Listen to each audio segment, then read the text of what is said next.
Yo quiero, en primer lugar, mencionar, y siguiendo esta línea de pensamiento que mencioné recién, que la idea que quisiera que todos, por lo menos a lo largo de las charlas que yo comparta, que tuviéramos, es que vamos justamente a compartir.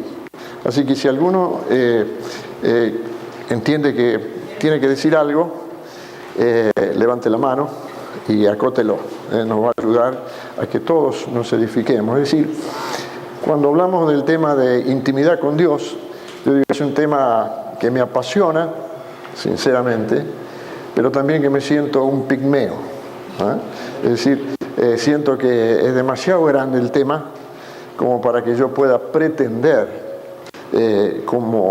ponerme en una actitud de maestro. No soy un maestro, soy uno de ustedes que ha tenido experiencias, ustedes también las han tenido, y seguramente sea en la charla, o sea después de la charla, a lo mejor todos podremos compartir algo de lo que vivimos. El taller supongo que está referido a eso, a que podamos compartir experiencias, saber qué es lo que nos ha pasado en nuestro andar con el Señor.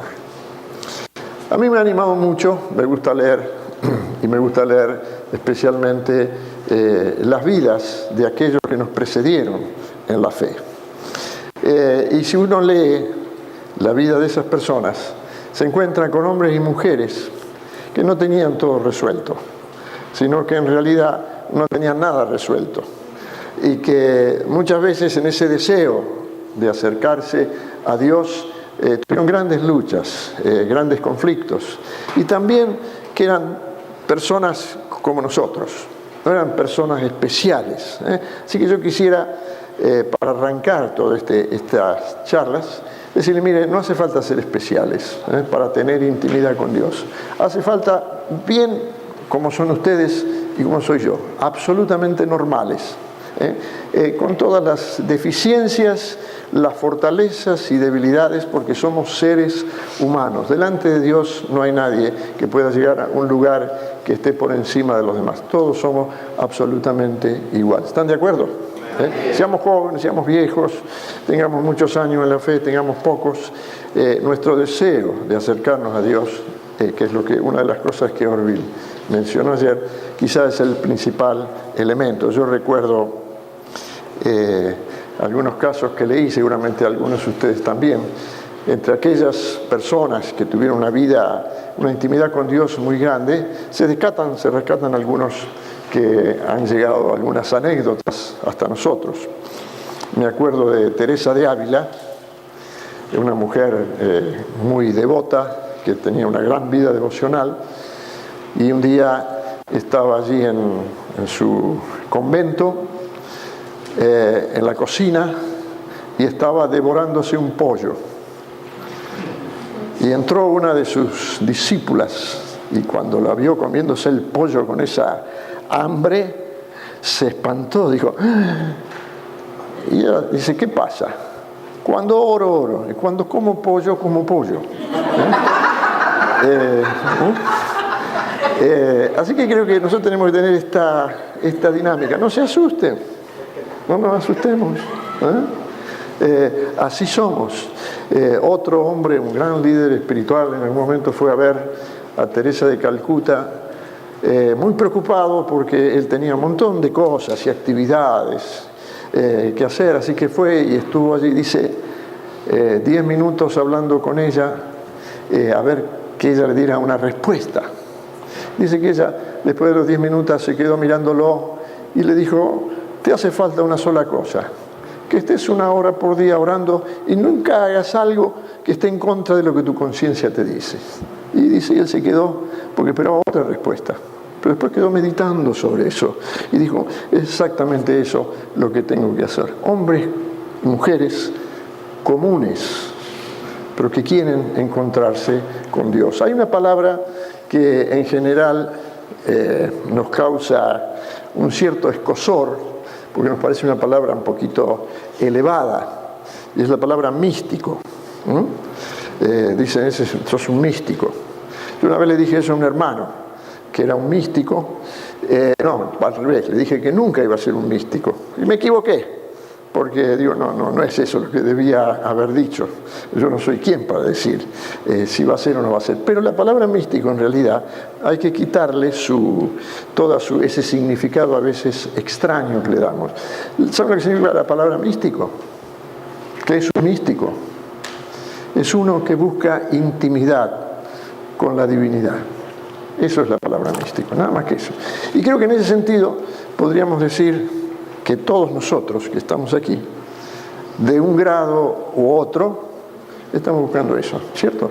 Así que si alguien les dice por allí que ustedes, porque hacen ciertas cosas, se reúnen en cierto lugar, leen la Biblia o tienen una vida espiritual, que ustedes son místicos, díganle sí, soy un místico.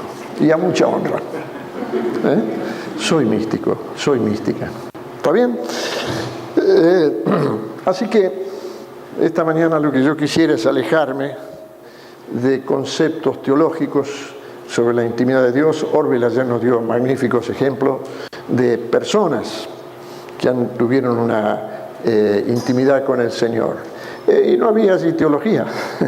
Había cosas muy sencillas, personas que buscaban a Dios, que querían relacionarse, que le fueron fieles, que vivieron de una manera que agradaba a Dios. Así que hacia eso vamos. Esta mañana lo que queremos es compartir y yo quisiera que partamos de esa base de sencillez y humildad. Todos podemos relacionarnos con Dios. Todos podemos llegar a tener cierta intimidad con Dios, pero posiblemente tendremos que pasar por algunas etapas, tenemos que tomar algunos recaudos para hacer eso posible. Argentina es un país que hoy está en una crisis educativa muy grande. Todos los estudios que se hicieron a nivel mundial, los estudios PISA, revelaron que Argentina, sobre creo que 50 y pico de países, ocupamos el lugar 48.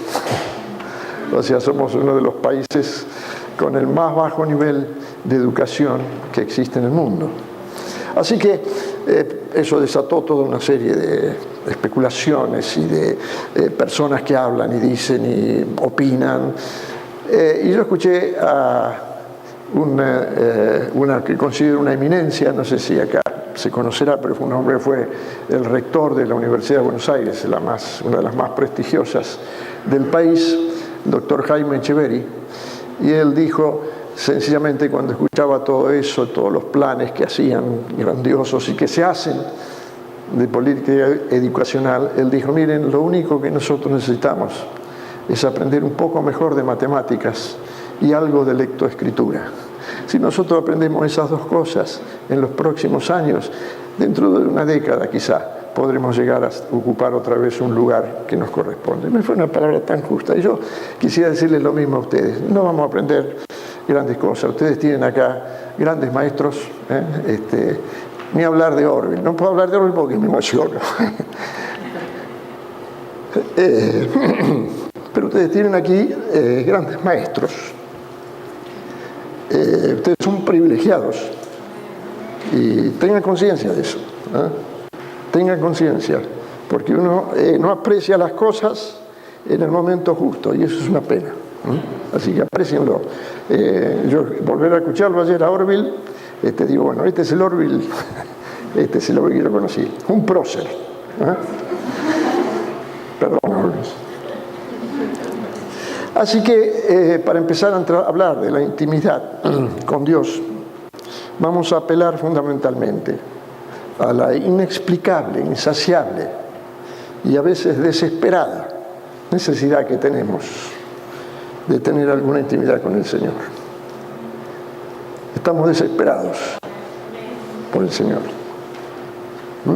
Y quizá uno de los pasajes de las Escrituras que mejor habla de esto es el Salmo 42, 1 y 2, que ustedes pusieron allí como lema, uno de los lemas de este campamento. Y dice, cual ciervo jadeante en busca del agua, así te busca, oh Dios, todo mi ser.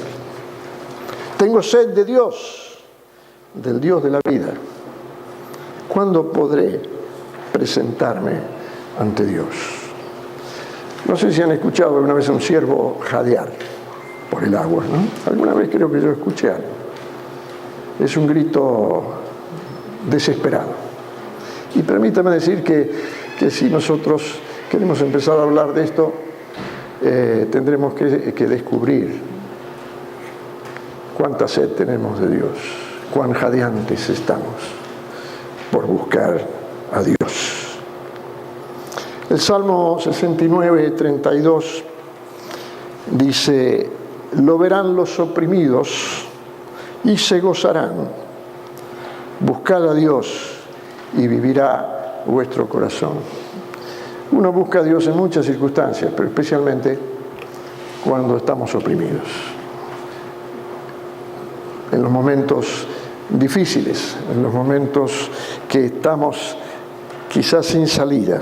Y el Salmo es muy claro, dice: busquen a Dios. ¿Por qué? ¿Qué va a pasar si buscamos a Dios? Vivirá vuestro corazón. Algunos son muertos en vida. Por eso Jesús hablaba y les decía a los vivos que estaban muertos. ¿Qué es lo que estaba muerto? Su corazón. ¿Y cuál es la respuesta? ¿Cuál es lo que nos va a llevar a que nuestro corazón tenga vida? Que busquemos a Dios, que tengamos sed de Dios, como el siervo buscaba por las aguas. Siendo nosotros individuos limitados, porque todos somos limitados, ¿cierto? Somos todos diferentes, todos los que estamos aquí somos diferentes, diferente carácter, diferente temperamento, somos únicos. ¿Saben que son únicos? Únicos. No hubo uno igual, ni lo habrá. A lo mejor tu esposa dice gracias a Dios, pero es así. Eres único. Y por ser único y tener un Dios que nos supera toda medida, debemos reconocer que todos los que estamos aquí, a pesar de que vamos al mismo lugar, que hacemos cosas similares, todos nosotros tenemos experiencias diferentes con Dios, formas y necesidades que expresamos a Dios de formas diferentes. Y tenemos que arrancar con esto. Todas las cosas que vivimos, todas nuestras experiencias, por más diferentes que hayan sido, son válidas. Y lo que no puedo pretender es que el otro entienda y perciba las cosas exactamente como yo las he entendido. ¿Están de acuerdo? Sí. ¿Sí? Hay una historia de tres hombres no videntes, tres personas no videntes, que los pusieron delante de un elefante. No sé si la conocen. Algunos la conocen, ¿no? Así que uno fue, lo pusieron frente a una pata, y tocó la pata y le preguntaron qué es. Dice: una columna. Otro fue y lo pusieron frente a al lateral, la panza del elefante, tocó la panza y ¿qué es? Una pared. Dice. Otro lo pusieron en la trompa, tocó la trompa y dijeron: ¿qué es? Una manguera. Los tres habían tocado la misma cosa, pero percibieron cosas diferentes, ¿cierto? Y así somos nosotros. Algunos tenemos una idea de Dios por lo que hemos vivido, y todas son válidas, pero son una pequeña parte de conocer a Dios. Pretender conocer al Dios enorme, inmenso, es una utopía, es una pretensión, yo diría una pretensión insolente de nuestra parte. Así que arrancamos de esto. Conocer a Dios es un proceso, es algo que nos toca a cada uno en forma personal, y seguramente percibiremos y entenderemos algunas cosas de Dios que a lo mejor el otro no llega a comprender. Pero justamente al estar juntos podemos llegar a percibir mucho mejor quién es Dios. Ese es el valor de la comunión de los santos. Por eso estamos juntos. ¿Amén? Muy bien. Vamos arrancándose con una pregunta clave. ¿Cómo ganar intimidad con Dios? ¿Qué podemos hacer nosotros para poder llegar de alguna manera a ganar intimidad con Dios? La primera cosa es algo que ya Orville nos dijo ayer. Primer punto, hay que tener deseos. Deseo ardiente de acercarnos a Dios. Sin eso ya estamos mal. Yo diría, si no hay sed de Dios, aquí terminó mi mensaje. No tengo más para decir. No tengo más para decir. Si hay sed de Dios, pero no sé cómo seguir, entonces estamos arrancando. ¿Están de acuerdo? Tener sed de Dios. En Juan 7:37 dice, en el último y gran día de la fiesta, Jesús se puso en pie y alzó la voz, diciendo, si alguno tiene sed, venga a mí y beba. Así que, primer punto, ¿qué necesitamos para poder acercarnos y tener alguna forma de intimidad con Dios? Necesitamos tener sed. Sed. Yo tengo una botellita de agua acá, tengo sed, voy a tomar. Pero si no tuviera sed, no tomaría. ¿De acuerdo? La inmensa mayoría de las personas, por no decir todas, en algún momento de su vida está en busca de lo trascendente, de algo que esté más allá de nuestra rutina. ¿No les pasó a ustedes eso? Algunos se encontraron porque llegaron al final del camino, estaba todo mal. Esa es una forma de acercarse a Dios. Pero después, las personas que no han tenido experiencias muy traumáticas, se acercan a Dios porque en algún momento se dan cuenta que la vida no puede ser esto. La vida tiene que ser otra cosa. Tiene que ser algo más. Hay algo aquí adentro que nos dice, esto no es así. Vos tenés que buscar otra cosa, aunque no sepas exactamente qué es lo que estás buscando, pero sabés que es algo que te trasciende. Yo digo, me gusta usar la palabra trascendente, es algo que está más allá de nosotros. Esta es la razón por la cual, aunque hay un gran progreso de la ciencia y la tecnología, las religiones y las pseudo-religiones siguen vigentes. Es decir, no tenemos menos religiones que antes, tenemos más.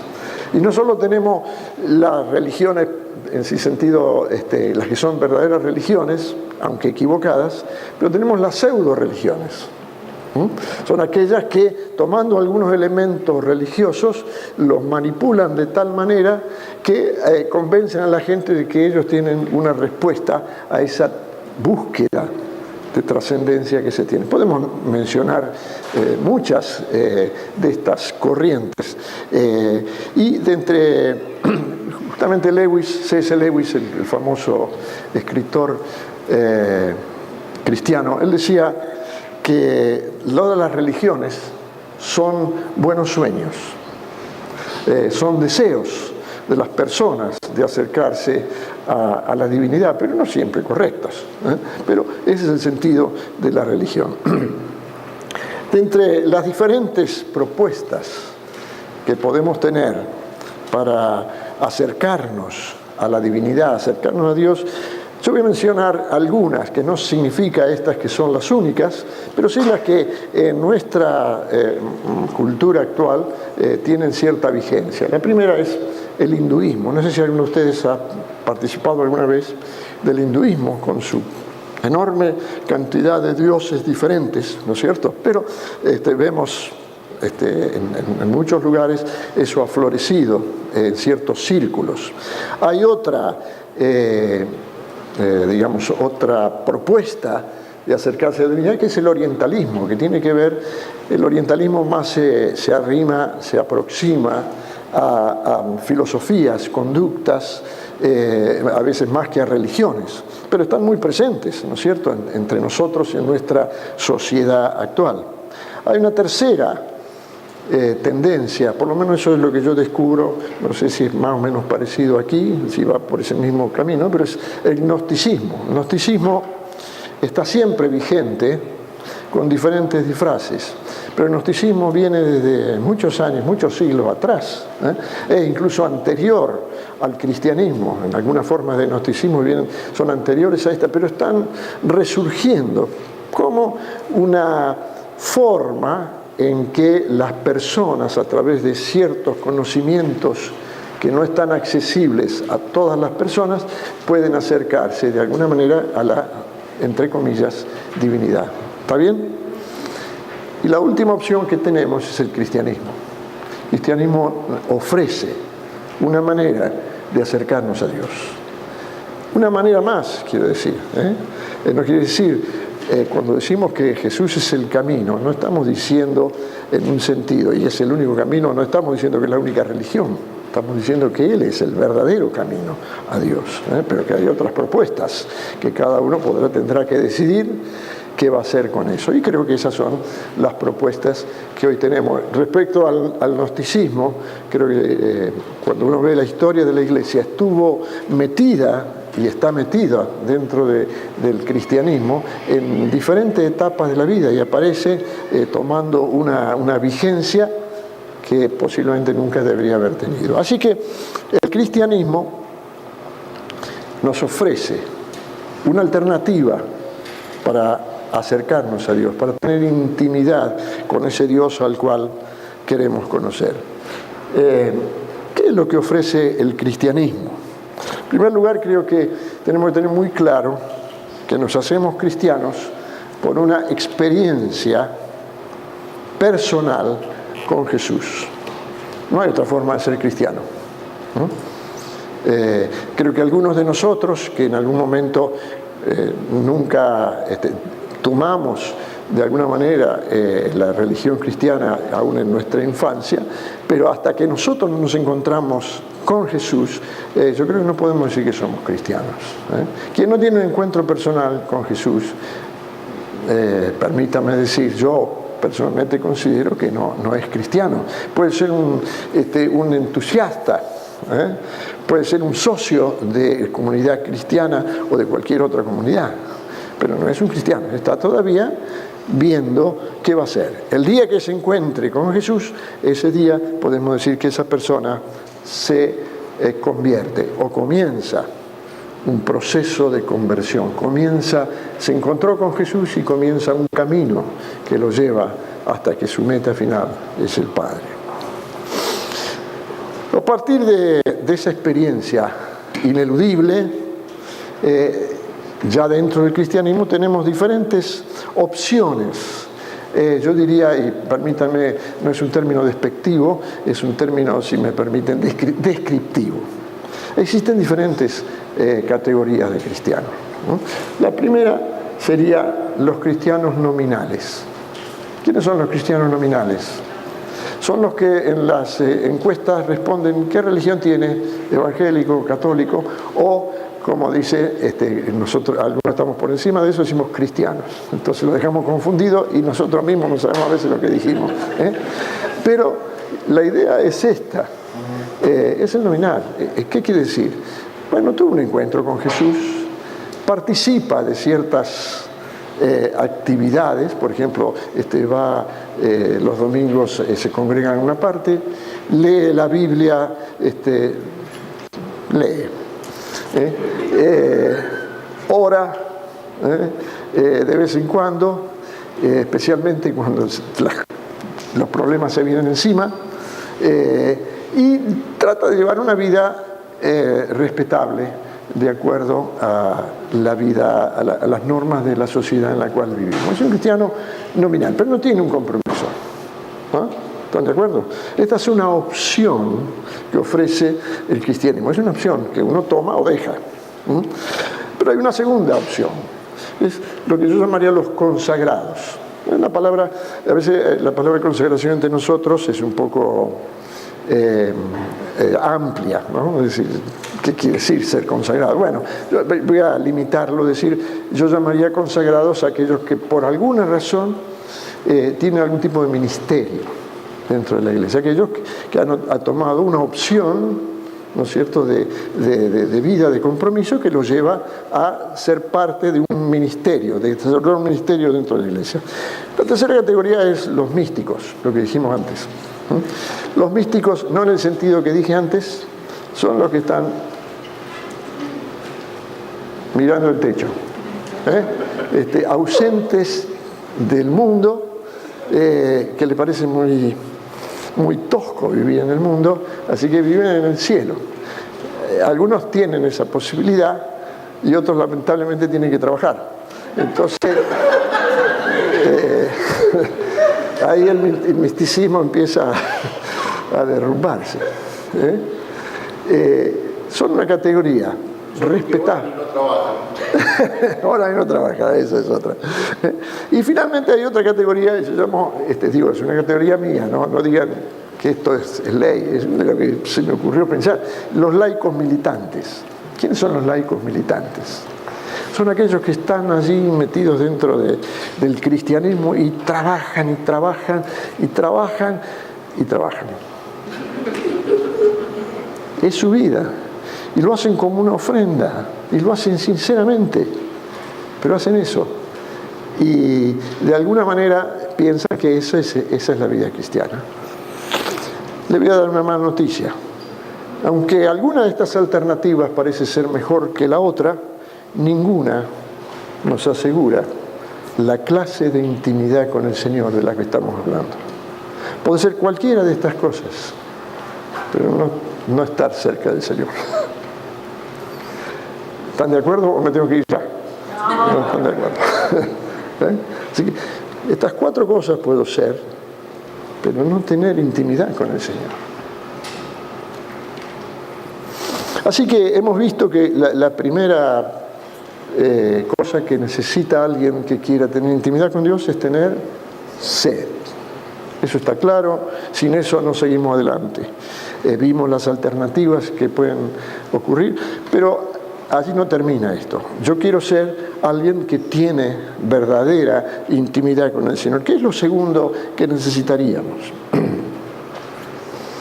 Apartarse de esta generación. Eso lo dice Pedro en Hechos 2:40 con estas palabras. Primer discurso evangélico.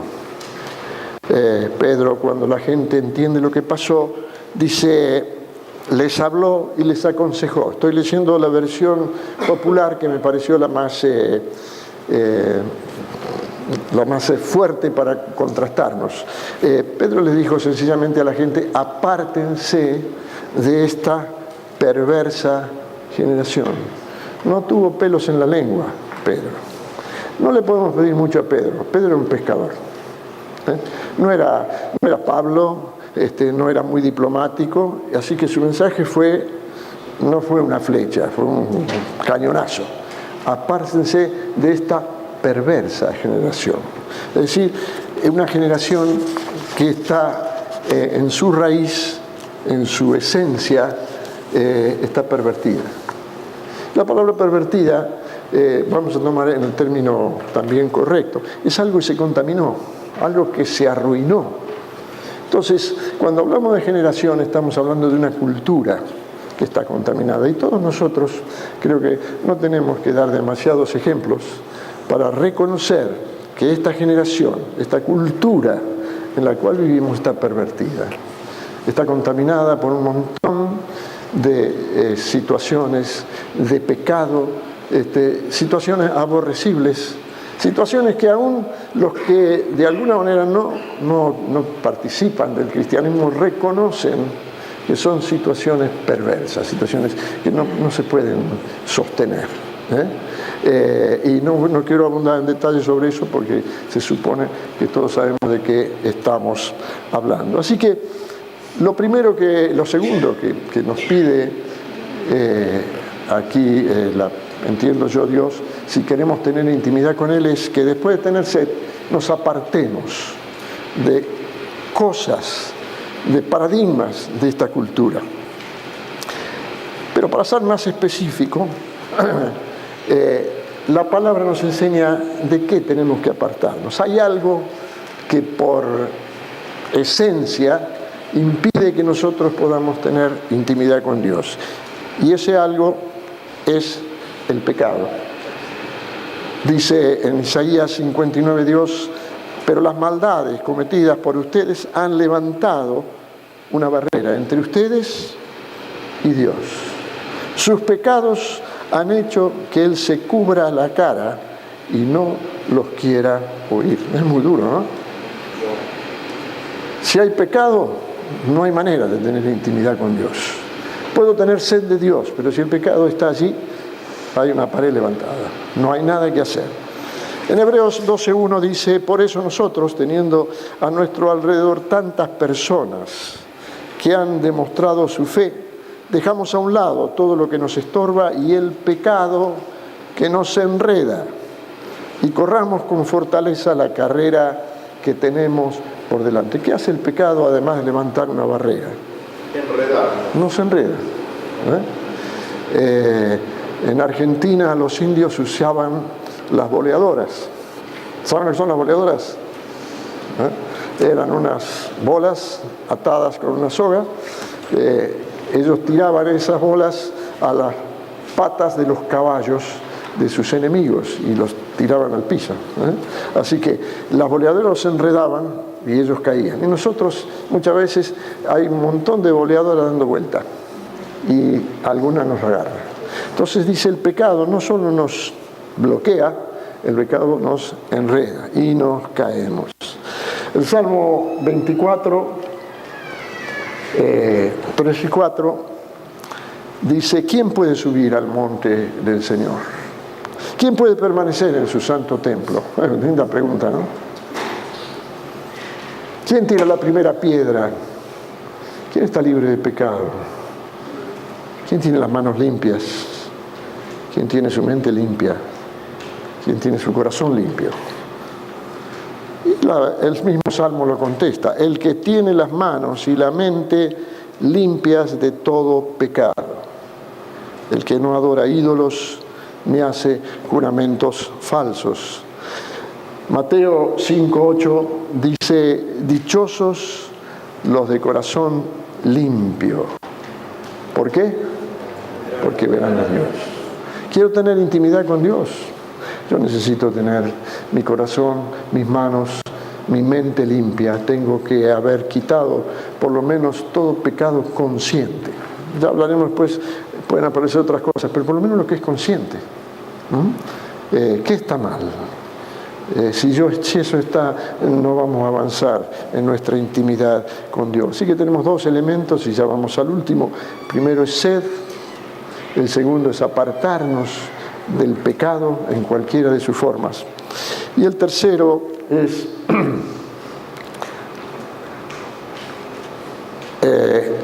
ordenar nuestras prioridades. Tenemos que apartarnos del desorden de nuestras prioridades.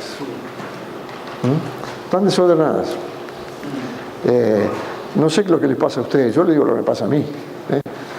Cada tanto tengo que revisar qué es lo que estoy haciendo. ¿Qué es mi prioridad? Yo siempre digo, nosotros en el fondo de mi casa tenemos un galpón, donde van todas las cosas, galpón se entiende, ¿no? La palabra, ¿sí? Donde vamos a poner todas las cosas que no usamos. Entonces yo digo, el galpón es la radiografía de mi mente. Hay veces que no puedo entrar en el galpón, literalmente, porque algo se cayó, trabó la puerta, de tantas cosas que voy amontonando. ¿Por qué están así? Y porque estoy apurado. Entonces algo que me sobró lo tiro ahí, ¡pum! Chao. Para colmo ahora, también en el mismo predio vive mi hija con su yerno, que es parecido a mí en algunas cosas, así que al desorden mío se agrega el desorden de él. Exactamente. Entonces yo sinceramente, a veces me miro el galpón y digo, así estoy. Cuando nos casamos, los que hemos tenido la dicha de formar un matrimonio, allí algo pasó en nuestras vidas, y es que se ordenaron nuestras prioridades. ¿Quién es la primera persona en tu vida, Esteban? Aparte del Señor, No, tu esposa. ¿Cuántas tenés? Una. Exclusividad. Patricia tiene tu exclusividad. Te recibió así como soy, vos a ella. ¿Cómo? Prioridad. Se ordena la prioridad. Nosotros tenemos que ordenar nuestras prioridades si queremos comenzar acercarnos al Señor. Si Esteban o cualquiera de nosotros tuviera, y gracias a Dios que ya la poligamia desapareció, tenemos una sola esposa. Nos alcanza, no digo que nos sobra, nos alcanza. Sería mal. Y nuestro fin es satisfacerla, hacerla feliz. Ese es nuestro fin. ¿Está bien? ¿No? Es exclusiva, es prioridad. Después viene todo lo demás. Dios es celoso y también exige de nosotros prioridades. Él es primero. Por algo lo dijo Jesús, muy concretamente, ¿no? Primero todo el Señor, después viene todo lo demás. Hay varias cosas, y con esto termino, concluyo aquí, varias cosas que compiten en nuestras prioridades. Yo les voy a mencionar algunas y seguramente más fuerte. Yo voy a mencionar algunas de estas prioridades y después seguramente en las preguntas vamos a charlarlas un poco más.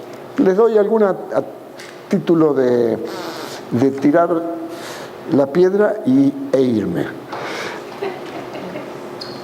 Prioridades: el bienestar, el confort, la comodidad. Es una prioridad para algunos. Segundo lugar, perdón, no las puse ahí. Segundo lugar, el entretenimiento. Hoy día hay algo que todos necesitan imprescindiblemente, especialmente los chicos y adolescentes. Necesitan que cualquier cosa que se haga sea divertida. Si el chico te dice, me aburro, estás en el horno. No hay nada que puedas hacer para resolver eso. Hay que hacerlos que se diviertan. Y los grandes también. ¿No? Y los grandes también. Necesitan estar entretenidos. Espero no haberlos aburrido esta mañana, porque entonces no estarían entretenidos. Pero si están entretenidos van a escuchar la segunda parte. Entretenido. Tercer cosa es el trabajo. El trabajo también tiene un lugar. ¿Cuál lugar? El cuarto es la familia. Y ya se me pasó uno, y el otro es la tecnología. Yo doy algunos ejemplos, ¿no? La familia, la tecnología. La tecnología es absorbente, ¿sí? Para todas las edades. El problema que tenemos los que tenemos más edad es que nuestro cerebro funciona a menor velocidad. Entonces lo que un chico resuelve en 15 minutos, uno puede estar una noche entera. ¿Sí? Nos llevamos más tiempo, ¿es cierto? Sí, es cierto. El otro día, gracias a Windows 10, yo casi no pude dormir una noche. Porque la última actualización de Windows 10 me descalabró la máquina. Estuvo 14 horas tratando de actualizarse, literalmente. Así que el otro día, se la llevé a alguien a resolverlo, porque yo no sé cómo. Pero mientras tanto mi cabeza seguía funcionando. ¿En serio? ¿Hay alguno más? No usen Windows 10, hay que usar otra cosa. Si está grabado, por favor, bórrenlo. Bueno, justamente por estas tres cosas, porque tenemos sed, porque queremos apartarnos de aquellas cosas que nos impiden una enemistad, una intimidad con Dios, y porque necesitamos ordenar nuestras prioridades en la voluntad de Dios si queremos tener intimidad con Dios, es que estamos acá. ¿Sí? Esto es un retiro, no es una reunión. Yo amo los retiros. ¿Por qué? Pues nos apartamos. Y esto nos da tiempo a que nuestros pensamientos giren alrededor de algo concreto y no nos distraigamos con otras cosas. Así que hasta aquí llegué. Y ahora seguiremos después con las preguntas. Disculpen si mi voz es muy baja, el problema es que eso no sé cómo resolverlo. Así que tengo acá mi amigo que me dice más fuerte, y bueno, seguir diciéndolo porque yo no me doy cuenta, ¿sí?